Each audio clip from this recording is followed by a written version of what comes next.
Now that you've managed to get a judgment for your client, you have to figure out how to collect it. One of the primary ways that we can collect money for our clients is by using the garnishment procedures here in Iowa. The two most common types of garnishments are going to be wage garnishments and bank levies. And I'm going to give you a basic idea of how those work. With any form of debt collection, one of the first things you always want to do is, if you have not read them, you need to read the Federal Debt Collection Practices Act and Chapter 537 of the Iowa Code, which includes the Iowa Debt Collection Practices Act. There are a lot of prohibited practices that you can't do, and you really do not want to step into this area if you have not had a primer in those statutes. Now, the way that you start a garnishment is that first you need to decide what you're actually going to go after. If you're going to go after wages or bank, that changes a little bit what the process looks like. Once you know what you're going after, you need to calculate what is due, the interest, the court costs, any attorney fees that were awarded, and the principal amount. You want to make sure you've given the debtor credit for any payments that have been received. You calculate the balance due and put that into a document called a precipice.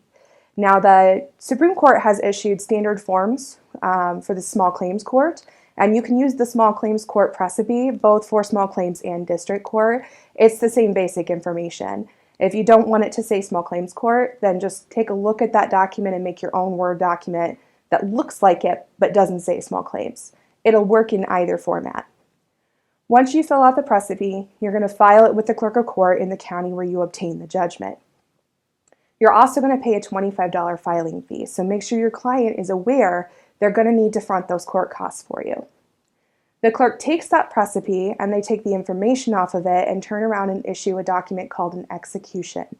The execution is the actual document that lets you go garnish wages or a bank account or some other form of asset you're going after. Once you get your execution, you're going to need to send that out to a county sheriff for them to use it. It's very important to know that you cannot use a private process server. You have to use a sheriff. There are a couple of sheriffs in Iowa, Lynn County and Polk County for sure, who will mail a levy anywhere in the state or even in the United States. So if you are not sure what county it's in, or you've had issues with that county sheriff, or it's a large corporation that has a home base in one of those counties, you probably want to use one of them. Local sheriffs in your home county can serve anywhere in their own county. Most of the sheriffs other than Lynn and Polk believe that their jurisdiction ends at their county lines. So just do your research and make sure that the sheriff you want to use is going to actually be able to serve your garnishment, because your precipice is going to direct the clerk of court which sheriff to issue that execution to, and that is the only sheriff the execution can go to. With the execution from the clerk of court, you need to send the sheriff a document called an order to levy. The order to levy directs the sheriff on where to serve the garnishment, who to go get the money from. If it is a wage garnishment, you're also going to want to make sure and send to the sheriff a notice of garnishment. Iowa Code Section 642.14a and 642.14b cover the different forms of notice that are needed for bank garnishments and for wage garnishments. So make sure you're looking at the right section and follow through. Generically, with a wage garnishment, the employer is supposed to actually give the individual that notice. With a bank garnishment, you are responsible for making sure it gets sent out within 7 days of receiving answers of garnishee from a sheriff. I know we haven't talked about those. We'll get to them in a minute. Once the sheriff has that execution from you, they're going to go out and serve it by mail or by walking over to the place or driving there. And then they're going to take what's called an answer of garnishee. On the answer of garnishee, the bank or the employer or whoever responds with what they owe that individual, gives that paper to the sheriff, and then the sheriff files it with the court. That's the official notification of what you might be getting. Then you enter a waiting period. Executions in Iowa are good for 4 months.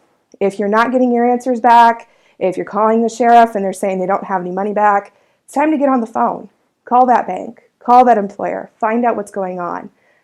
There's a company in Des Moines called ADP that handles a large majority of the wage garnishments in Iowa.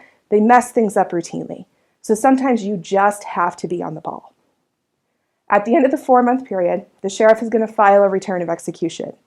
The return is going to list all of the money that the sheriff gathered.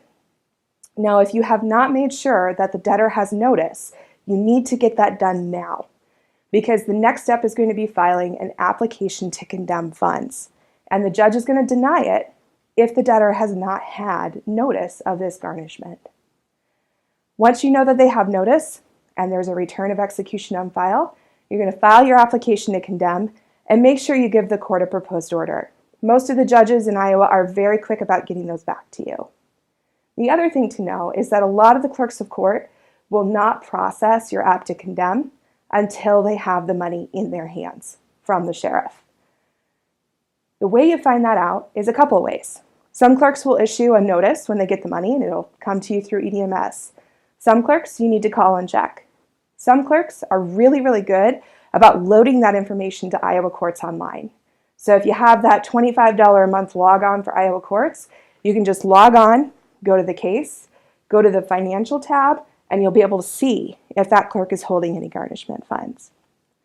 Once the order to condemn comes back from the judge, the clerk of court will issue a check to you. If you haven't seen that check within a couple of weeks of the judge signing the order, call the clerk and follow up. Most of the clerks in Iowa issue their checks the Monday after, so you should see it pretty quickly. At that point, you need to apply the funds to the debt, calculate the new balance due, determine if you can garnish again under the exemptions allowed to the debtor, and start over or wait for next year. And that's your basic primer on how to do a garnishment in Iowa.